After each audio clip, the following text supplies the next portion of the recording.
untuk menjadi imam itu ada kualifikasi. Nanti ada masalah klasik di masyarakat kalau di antara imam itu tidak memenuhi kualifikasi, sementara kita berada di belakang imam yang sholat. Pilihannya seperti apa? Saya coba bagi kepada dua bagian dulu ya. Yang pertama, fikih imam. Fikih imam itu ada urutan. Yang pertama adalah kematangan dalam fikih, afqahuhum, ya. Jadi yang paling faqih di antara para jamaah itu fikihnya dibatasi setidaknya fikih sholat. Jadi memahami tentang tata cara hukum-hukum sholat, bukan sekedar rukun dan syarat, ya, bukan sekedar rukun dan syarat, tapi juga dari segi pengetahuan tentang fikih sholat, tentang tumakninah, tentang pengetahuan jamaah. Nah, misal tentang pengetahuan jamaah itu begini, imam itu sebelum sholat biasa nengok ke belakang kan, ya. Nah itu bukan sekedar memastikan rapat dan lurus, tidak, tapi lihat siapa yang sholat. Nah, mungkin di belakang yang sholat itu ada yang tidak kuat bacaan panjang, ya kan? Ada yang sedang transit, ada yang mampir. Nah, kalau kita di sini karena i'tikaf, pesertanya juga sudah terfokuskan, ya, dan sudah diinfokan dari awal. Kalau tarawih kita setengah juz, malamnya setengah juz, ya. Jadi rata-rata punya kesanggupan. Tapi di masjid umum tiba-tiba ngimamin setengah juz, nah, kayak di Malaysia kejadian. Di belakang makmumnya datang bawa sendal mau dipukul imamnya tuh. Karena nggak kuat gitu. Nah itu di masa Nabi kejadian juga. Ada imam, ya, setelah riwayat disebutkan Mu'adz bin Jabal ngimaminnya Isya, bacanya Al-Baqarah sampai selesai. Nah, begitu nengok ke belakang makmum udah bubar. Itu di zaman Nabi tuh, ya, cuman beda wilayah. Jadi Mu'adz sedang bertugas ngimamin Isya, kata Mu'adz, ini jamaah pada munafik nih. Karena ciri orang munafik salah satunya malas sholat Isya. Hati-hati ya. Jadi kalau ada sudah perasaan malas sholat Isya, nah itu mesti khawatir. Nah, boleh jadi ada kesibukan dunia yang terlalu padat sehingga lupa dengan akhirat. Maka jamaah marah dengar itu. Bukan kami munafik, kamu yang kepanjangan, kata imam ini. Maka diadukan pada Nabi sallallahu alaihi wasallam. Begitu diadukan, apa komen Nabi? Kurang lebih Nabi bertanya dulu. Nah, inilah bijaknya Rasulullah, tidak pernah menghukumi tapi memberi contoh bagaimana menimbang semua persoalan dengan jernih. Ditanya, kenapa Mu'adz, katanya? Wah, itu belakang imam saya, makmum saya munafik semua, katanya. Ya, ngimamin saya sholat Isya, begitu saya nengok bubar. Ditanya jamaahnya, kenapa? Bukan kami yang munafik ya Rasulullah, ini Mu'adz bacanya kepanjangan. Kira-kira aja, katanya, kan mereka banyaknya berkebun, ya kan? Banyak beraktivitas. Orang-orang awam yang tak terbiasa panjang, begitu di belakang dibacain Baqarah, kan? Biasa main kulhu, sekarang Baqarahan, kan? Maka ditanya, Mu'adz, kamu kenapa baca Baqarah? Ya, maka kata Mu'adz, ya Rasulullah, saya kan pernah sholat di belakang Anda. Ya, Anda Rasulullah SAW bacanya Al-Baqarah, maka saya praktekkan. Maka kata Nabi, ya Mu'adz, saya baca Baqarah, makmumnya kamu, di belakangnya kamu, tapi kamu baca Baqarah di belakangnya siapa? Nah itu yang penting kita lihat. Sehingga beberapa sahabat yang lain ada yang ketika mengimami itu praktekkan kulhu terus. Ya, sampai jamaah bosan, nih kasus lain nih. Jamaahnya bosan, main kulhu terus.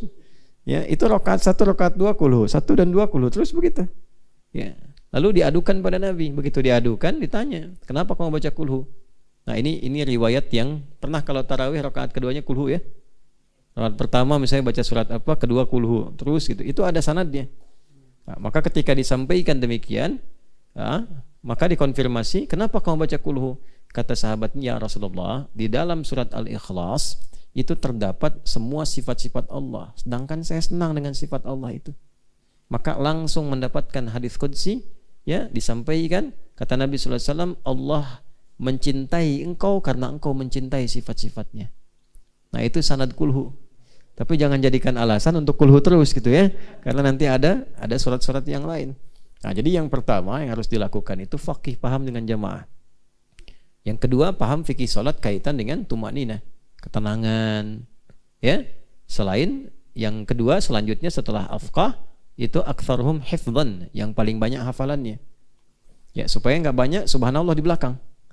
Ya, ada baca Baqarah, wa min haitsu kharajta fawalli wajhaka syatral masjidil haram wa haitsu ma kuntum, subhanallah belakang kan? Ya, ulangi lagi. Kemudian dibaca lagi wa haitsu ma kuntum, subhanallah. Kan ada dua ayat tuh yang itu tuh. Ya. Fawalli wajhaka syatral masjidil haram wa haitsu ma, subhanallah, gitu kan? Karena enggak dibetul-betulkan akhirnya imamnya bingung nengok ke belakang. Lalu apa yang benar katanya? Batal semua tuh. Ya. Jadi imam pun harus banyak juga hafalan. Baru yang ketiga ukurannya akbaruhum sinnan. Ya, yang paling senior. Karena banyak pengalamannya, biasanya lebih kedekatannya kepada Allah. Tapi ukuran pertama tetap walaupun senior, fikih salatnya belum maksimal, dahulukan yang junior. Karena itu zaman Nabi sallallahu alaihi wasallam itu Ibnu Abbas itu dimuliakan walaupun masih kecil. Belum balik gitu. Ya, belum balik hafalan sudah Baqarah. Ya, sudah balik masih kecil itu Nabi meninggal usia masih dini, 13-14 tahun lah. Kurang lebih. Tapi Umar sudah menjadikan beliau salah satu ahli fatwa. Itu Ibnu Abbas radhiyallahu taala anhuma, dan mimpin salat, mimpin pasukan juga. Ibnu Abbas itu. Ya, salah satunya apa kelebihannya? Jadi penguasaan kepada Al-Qur'an. Nah, sekarang pertanyaannya, tadi ada pertanyaan intinya, kalau satu kondisi di masyarakat imamnya tidak seideal seperti yang disampaikan. Apalagi ini baru pulang dari belajar, biasa baca-baca yang enak, yang panjang, hafal Quran, tiba-tiba bermakmum di belakang yang bacaannya kurang maksimal. Ya. Nah, bagaimana kemudian menyikapinya? Pertama bersyukur kepada Allah. Itu dulu. Karena dihadiahi objek dakwah. Itu bersyukurnya. Jadi kalau orang beriman itu melihat segala hal, kalau sudah halawatul iman dengan nikmat, tidak ada satu pun yang kita hadapi dalam hidup kecuali ada hikmah. Tadi siang kita belajar ilmu hikmah. Jadi kalau sudah kita berpandangan demikian, maka semua yang dilihat itu baik kelihatannya. Dan kita tidak melihat dengan emosional, tapi melihat dengan timbangan-timbangan keimanan. Alhamdulillah yang telah menghadirkan kepada kita kesempatan untuk berdakwah. Mungkin antum dikirim ke situ untuk memperbaiki. Ya, bukan untuk meninggalkan. Maka bagaimana bersikap demikian, memperbaikinya? Kembali ke Quran surah ke-16 An-Nahl ayat 125. Karena ilmunya ilmu hikmah, ayatnya ayat hikmah. Ud'u ila sabili rabbika bil hikmah. Jangan mau'izah hasanah dulu. Ya, nanti kalau disampaikan mau'izah hasanah, dibalik nanti, kamu siapa? Saya sebelum masjid jadi sudah di sini katanya. Ya. Nah, itu repot kalau begitu. Maka bagaimana caranya? Misal nanti dibuat satu pengajian, diundang menerangkan tentang keutamaan sholat, keutamaan bacaan, bawa qari, tidak usah antum dulu, bawa siapa, nanti berikan contoh jadi imam. Nah, setelah itu dicoba. Ya, saya pernah praktekkan waktu ngasuh pesantren di Jakarta, jadi ahli Quran juga, al-hikmah namanya.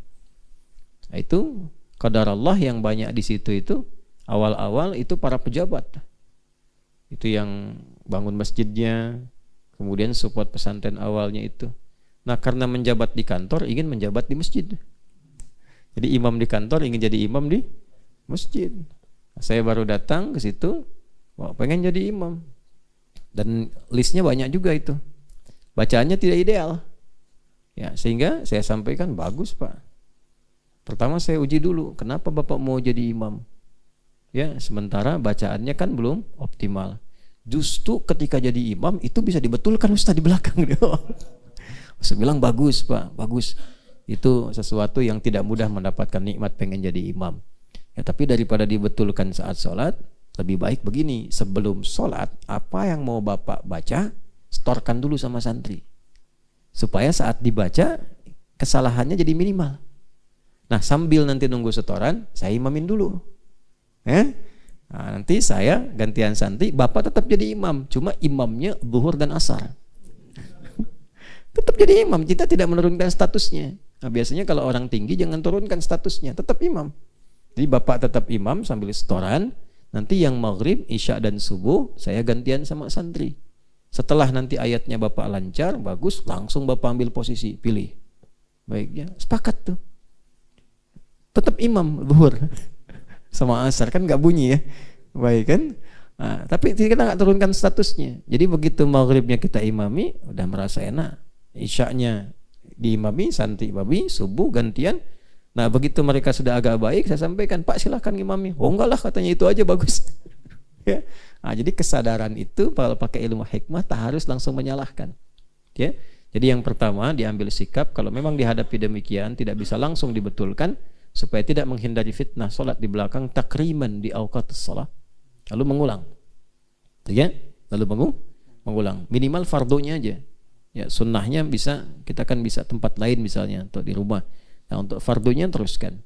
Ya, jadi di situ takriman di waktu shalah, nanti mengulang setelah itu. Jelas ya?